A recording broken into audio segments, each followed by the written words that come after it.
Olá, eu sou Wilson Bonfim, psicólogo clínico e professor. E hoje eu tenho a alegria de falar novamente com vocês sobre psicologia e comportamento. O tema de hoje é culpa. Quantas vezes esse sentimento mexe com a gente e afeta nossos relacionamentos, não é? Quão importante é para você saber lidar com ela? Espero que seja esclarecedor e útil para você. E não se esqueça, sua inscrição no nosso canal e ativação do sininho e os likes e comentários são muito importantes para nós.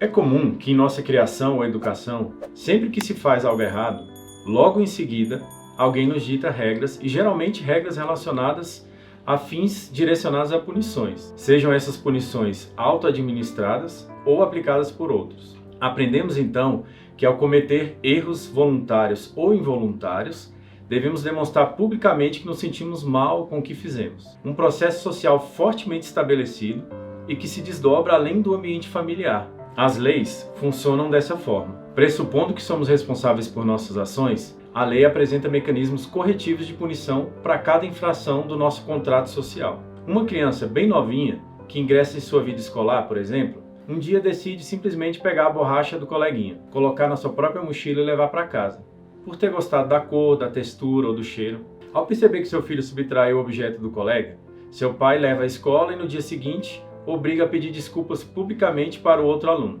desculpar-se pelo que fez e fica 2 dias sem direito a assistir TV, por exemplo. Além disso, o pai ensina por meio de verbalização que aquela atitude é feia, é errada e só é praticada por pessoas más e que espera que aquela atitude não se repita, detalhando que adultos que fazem isso são presos, por isso existem as leis. A criança passa então por um combo de consequências significativas e marcantes, regras ditas pelo pai, punições da situação vexatória a que ela se expôs, retirada de um estímulo que era prazeroso, que é a TV, nesse exemplo, o que provavelmente vai diminuir a probabilidade daquela atitude se repetir.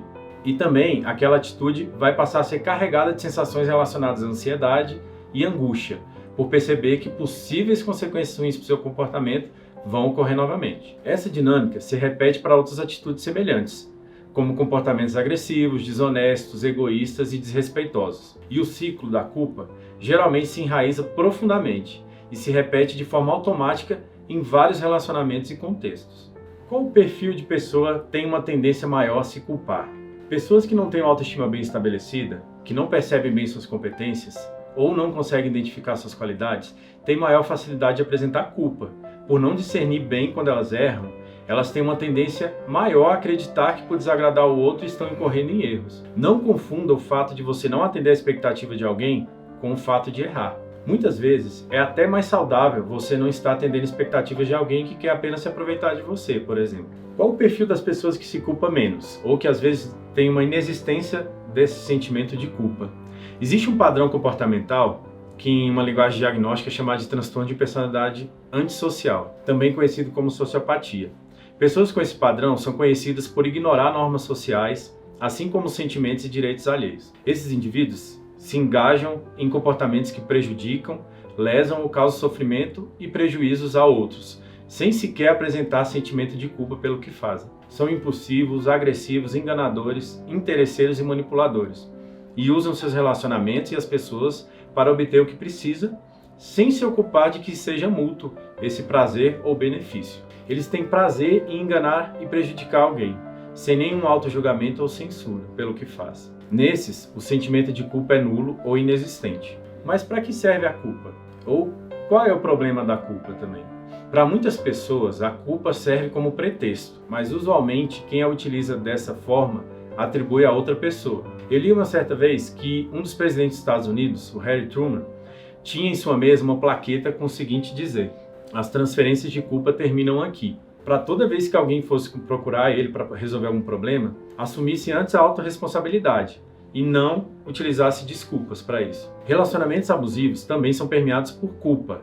É cômodo e extremamente útil para quem pretende subjugar ou se aproveitar de outra pessoa que essa outra pessoa se sinta culpada, pois é muito comum que quem se percebe como tendo feito algo errado ou moralmente mal visto se engaja em comportamentos de compensação e agrado. E também fica muito mais fácil quando existe um problema na relação e o outro assume a culpa e não você. O que caminha junto com a culpa? A culpa geralmente é caracterizada por sensações fisiológicas desconfortáveis, muito comuns também em estados de ansiedade. Ela também está associada a mudanças observáveis no padrão de humor da pessoa, porque existe uma preparação do organismo para punições vindouras, que algumas vezes podem ou não acontecer. Mas o indivíduo se comporta a fim de evitá-las de qualquer forma, ou pelo menos minimizar o impacto delas sobre si. Pois geralmente quando agiu errado, perdeu algo que gostava ou recebeu consequências ruins. Como identificar que a culpa ficou patológica, quando o sentimento de culpa ficou patológico ou está prejudicial? Nós somos seres únicos, obviamente. As consequências de um mesmo sentimento no nosso corpo e comportamento podem ser inúmeras. Porém, existem algumas que se apresentam com maior frequência e podemos identificá-las como sinais de que algo já está ficando prejudicial à nossa saúde psicológica. Por exemplo, se você é tomado por pensamentos intrusivos sobre culpabilidade que estão sendo frequentes e que estão impedindo de identificar suas qualidades, ou de se sentir digno ou digna de viver bem, de viver uma vida boa, de obter coisas importantes, de transpor barreiras, ou seja, se está te deixando paralisado diante da vida, e se esse sentimento vem junto com muita ansiedade e angústia, apresentadas em crises desconfortáveis, tudo isso são indícios de que você deve procurar ajuda, conversar com alguém sobre isso. O que fazer quando perceber que a culpa já está ficando prejudicial ou patológica na sua vida? Você já parou para observar que as propagandas que o governo faz para evitar que recebamos nota falsa é ensinando como reconhecer as verdadeiras? Por que nós fazemos o oposto disso nos nossos relacionamentos? Pense agora em você como mãe, pai, esposo, esposa ou como líder na sua empresa. Tente lembrar quantas vezes foi útil para você que a outra pessoa se sentisse culpada, porque você reparava que sozinha ela já corrigia o próprio comportamento com as consequências da culpa dela. Sim, a culpa é um método muito efetivo para mudar comportamento. Eles mudam, de fato. Mas a qual preço? Quais as consequências dela sobre o organismo dessa pessoa que está sentindo culpa? Por quanto tempo e com qual qualidade uma pessoa se mantém em um relacionamento repleto de culpa? Por quanto tempo você aguentaria viver em um relacionamento repleto de culpa ou aversivo? E se um dia essa pessoa encontrar alguém que é mais estratégico do que você e essa pessoa investir mais nos comportamentos certos e recompensar ela pelo comportamento certo do que punir elas pelos comportamentos errados, né? Ou deixar ela se punir com a própria culpa. Você que é líder, mãe ou pai, ou tem um relacionamento que para você é importante, saiba que viver em um contexto desvantajoso por muito tempo vai levar a pessoa a reagir, ao passar tempo com raiva contra aquele tipo de controle, ou buscar um outro lugar ou dinâmica que será melhor e mais saudável para ela. Então, não seria mais frutífero para você mudar agora e começar a prover para quem você se importa, um lugar onde ele é mais reconhecido pelo que faz de bem do que consequenciado pelo que ele faz de ruim? Isso eu falo para quem tem se beneficiado da culpa do outro. Agora, para você que se sente culpado e a culpa tem te paralisado ou dificultado significantemente sua vida, vamos pensar juntos sob outra perspectiva. O primeiro questionamento é: você consegue identificar e valorizar suas qualidades? Você encontra em seu repertório comportamentos que você próprio admira, características das quais você se orgulha em você? Caso negativo, é porque você se conhece pouco ou porque você não acredita que as tem. A segunda reflexão vai no sentido de diferenciar se você está se sentindo culpado por um erro de fato ou se você interpreta essa sua atitude como erro. Muitas vezes a gente acredita que temos errado muito ou que nosso erro é muito intenso porque não estamos atendendo a expectativa de outras pessoas ou do contexto em que vivemos. Por exemplo, você tem um chefe que te cobra além do que consegue entregar e acredita que por não entregar o que ele está te pedindo, você está errando. Tem expectativas que não devem mesmo ser atendidas. E não há mal nenhum nisso. Questione-se se você de fato deveria estar preocupado e se martirizando por não alcançá-los. Outro aspecto desse raciocínio é: você se sente responsável pela felicidade de alguém? Não atribua a responsabilidade de fazer o outro feliz a você mesmo, pois o protagonista da própria felicidade é a outra pessoa, não você.